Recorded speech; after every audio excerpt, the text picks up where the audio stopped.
It's Sunday morning. இன்னைக்கு நம்ம complete டே vlog அப்புறமா வந்து ஒரு இன்ட்ரெஸ்டிங்கான ரெசிபி தான் பார்க்க போகிறோம். எவ்ரிடே மார்னிங் வந்து நான் ஏஞ்சி வந்தோடனே ஃபர்ஸ்ட் வந்து நான் கிச்சனோட விண்டோவை தான் ஓப்பன் பண்ணுவேன். ஏன்னா வந்து மார்னிங் வந்து கிச்சனில் வந்து சன்லைட் வியும், அது பார்க்கறதுக்கு அவ்வளோ நல்லா இருக்கும்.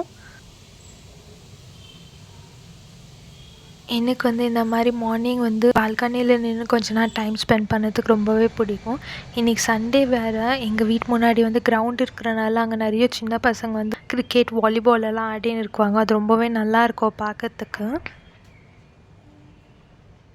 நார்மலாக எல்லாரும் வந்து வீக்கெண்ட் வருதுன்னா அந்த வீக்கெண்டுக்கு வந்து எதுனா ஒரு பிளான் வச்சுருக்கோம். ஒன்று வந்து வெளியில் போகிற பிளான் இருக்கும், இல்லைனா வீடு க்ளீன் பண்ணுற பிளான் இருக்கும், இல்லைனா அந்த வீக்கில் வந்து நம்ம எதனா யோசித்து வச்சுக்கிறது வந்து சண்டே சாட்டர்டேஸில் முடிச்சிடணும்னு நினைக்குவோம். ஆனால் மோஸ்ட் ஆஃப் த டைம் நம்ம என்ன பண்ணுவோன்னா, அன்றைக்கி நாள் வந்து அவ்வளோ சோம்பேறி ஆகிடுவோம். அன்றைக்கி ஒரு நாள் வந்து வெளியில் வாங்கி சாப்பிட்டா போதும், இல்லைனா யாருனா நம்மளை குக் பண்ணி தந்தால் நல்லாயிருக்கும் தான் நினைக்குவோம். எனக்கும் வந்து இந்த சண்டே வந்து கொஞ்சம் பர்ச்சேஸ் பண்ணுற வேலைலாம் இருந்துச்சு. ஆனால் வந்து காலையில் வந்து எனக்கு போகணுமான்னு தோணுச்சு. ஏன்னா கிளைமேட் வந்து கொஞ்சம் சில்லாக இருந்தனால வந்து எனக்கு வெளியில் போகிறதுக்கு மூடே இல்லை.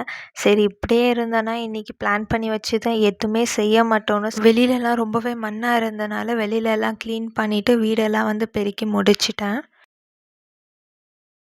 மார்னிங் பிரேக்ஃபாஸ்ட்டுக்கு வந்து எதனா புதுசாக வந்து ஹெல்த்தியாக ட்ரை பண்ணலான்னு தான் ஒரு நாள் முன்னாடி யோசித்து வச்சுருந்தது.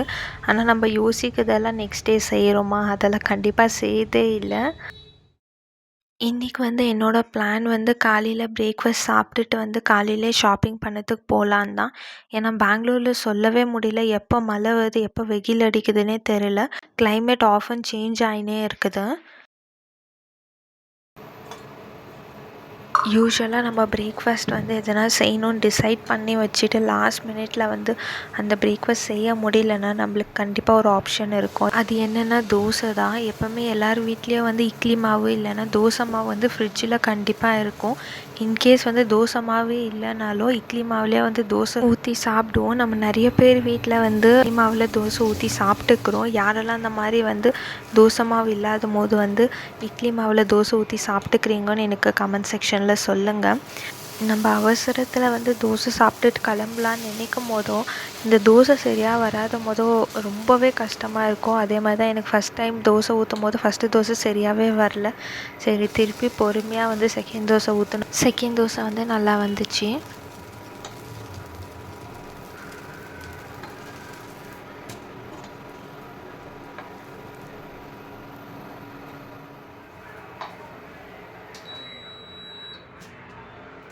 மார்னிங் வந்து அவ்வளோ விசில்ஸ் இல்லாதனால ஒரு தோசை ஊற்றின விசில்ஸ் மட்டும் இருந்தனால வந்து காலையிலே வந்து எல்லாம் வாஷ் பண்ணிட்டு கிளம்பிடலாம் தான் எல்லாமே அப்படியே வந்து வாஷ் பண்ண ஸ்டார்ட் பண்ணிட்டேன்.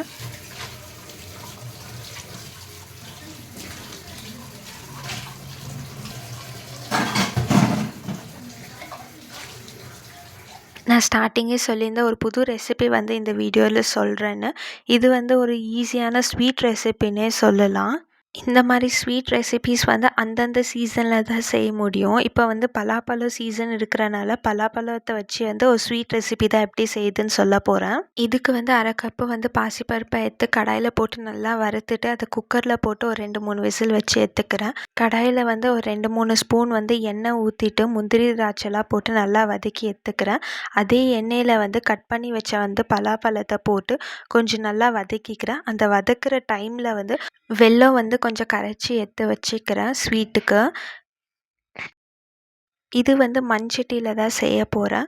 உங்களுக்கு வேணும்னா நீங்கள் நார்மல் பாத்திரத்தில் கூட செய்யலாம். மண்சட்டியில் செய்யும்போது டேஸ்ட் வந்து ரொம்பவே நல்லாயிருக்கும். தண்ணி ஊற்றி கொஞ்சம் நல்லா சூடானோடனே வந்து ஜவ்வரிசியை போட்டுட்டு கொஞ்சம் நேரம் வந்து வேக விடணும்.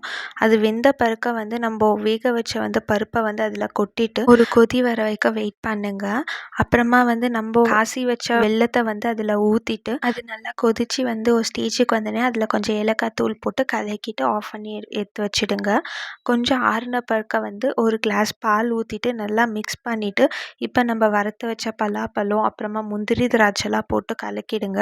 அவ்வளோதாங்க, ரொம்ப ஈஸியான டேஸ்டியான பாயசம் ரெடி ஆயிடுச்சு. இன்கேஸ் உங்களுக்கு மெஷர்மெண்ட்ஸ் எல்லாம் வேணும்னா இதோட கம்ப்ளீட் வீடியோ வித் மெஷர்மெண்ட்ஸோட வந்து நம்ம சேனலில் வீடியோ அப்லோட் பண்ணியிருக்கிறோம். அதோட லிங்க் வந்து கீழே டேக் பண்ணுறேன், செக் பண்ணி பாருங்கள். சீசன் டைம்ஸில் தான் உங்களால் இந்த மாதிரி ரெசிபி எல்லாம் செஞ்சு சாப்பிட முடியும். கண்டிப்பாக இந்த மாதிரி ரெசிபியை ட்ரை பண்ணி பாருங்கள். வீட்டில் எல்லா வேலையும் முடிச்சுட்டு சரி கொஞ்சம் திங்ஸ் வாங்க வேண்டியது இருந்துச்சுல, அதுக்கு தான் கிளம்பிட்டேன். ரொம்ப நாளாக வந்து இந்த சர்க்கிள் மாரியம்மன் கோயிலுக்கு வந்து போகணுன்னு பிளான் பண்ணி வச்சுருந்தேன். ஆனால் வந்து போக முடியல. இன்றைக்கி போகும்போது வந்து கோயில் திறந்துருந்தனால வந்து சரி போயிட்டு அப்படியே கிளம்பலான் தான் கோயிலுக்கு தான் போயிருந்தேன்.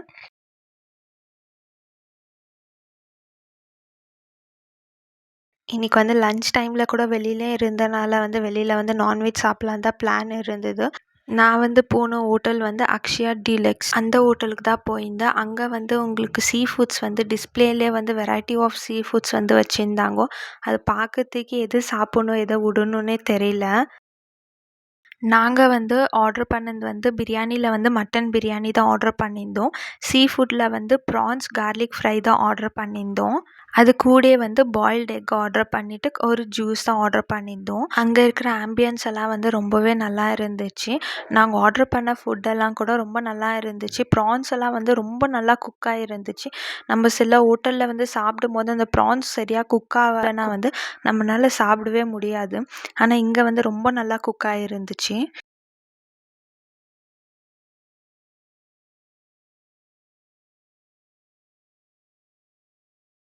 லன்ச்செல்லாம் அப்படியே சாப்பிட்டுட்டு மத்தியானம் திருப்பி எல்லா ஒர்க்கை முடிச்சின்னு ஈவினிங் வந்து நான் எப்போ வெளியில் வந்தாலும் இந்த மேங்கோ சீசனில் வந்து மேங்கோ ஜூஸ் வந்து மிஸ்ஸே பண்ண மாட்டேன்.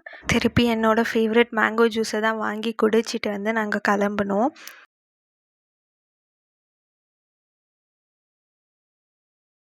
ஈவினிங் ஆல்ரெடி நாங்கள் வெளியில் இருக்கும்போதே லைட்டாக வந்து ரிஸ்லிங் ஸ்டார்ட் ஆயிடுச்சு. சரி சீக்கிரம் வீட்டுக்கு போனால் தான், இல்லைன்னா மழையில் மாட்டினோன்னா இந்த பெங்களூர் மழையில் வந்து எப்போ வந்து மழை நிற்குதுன்னே தெரியாது. கண்டினியூஸாக வந்துச்சுன்னா 2 to 3 ஹவர்ஸ் வந்து வெளியிலே தான் இருக்க வேண்டியது. சரி வீட்டுக்கு வந்துட்டு வாஷ் பண்ணி வச்ச துணியெல்லாம் வந்து எடுத்து வச்சு மடித்தேன். கொஞ்சம் துணி வந்து ஆல்ரெடி வந்து இந்த பக்கம் மழை வந்தனால வெட்டாயிட்டு இருந்துச்சு. ஈவினிங் மேலே கிளைமேட் வந்து ரொம்பவே நல்லா இருந்தனால வீட்டில் எல்லோரும் வந்து டீ கேட்டிருந்தாங்க. இந்த கிளைமேட் அதுவும் மழை வர டைமில் வந்து டீ குடித்தா நல்லாயிருக்கும். அதனால டீ எல்லாம் போட்டு முடிச்சுட்டு ஈவினிங் ஸ்நாக்ஸுக்கு வந்து ஆல்ரெடி வந்து வரும்போது எல்லாம் இந்த பட்டாணி மிக்சர் எல்லாம் வாங்கின்னு வந்திருந்தேன். அதெல்லாம் தான் போட்டு எல்லாேருக்கும் தந்துட்டு நானும் கொஞ்சம் டீ குடித்தேன்.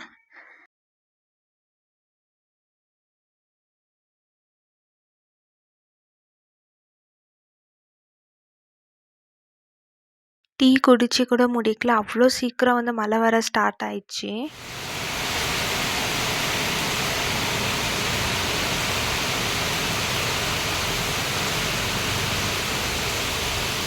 சண்டேஸ் மேலே எப்போவுமே வந்து நல்ல நல்ல மூவி டிவியில் போடுவாங்க. அதை பார்த்துக்கினே நைட் டின்னருக்கு வந்து திருப்பி அதே தோசை தான் செஞ்சுக்கின்னு அது தொட்டுக்கிறதுக்கு வந்து இன்ஸ்டன்ட் பூண்டு சட்னி தான் செஞ்சுருந்தேன். ஐ ஹோப் உங்கள் எல்லாருக்கும் இந்த வீடியோ விலாக் வந்து பிடிச்சிருக்கும்னு நினைக்கிறேன். நெக்ஸ்ட் என்ன மாதிரி வந்து வீடியோ வேணும்னு கமெண்ட் செக்ஷனில் சொல்லுங்கள். அந்த மாதிரி வீடியோ போடுறேன்.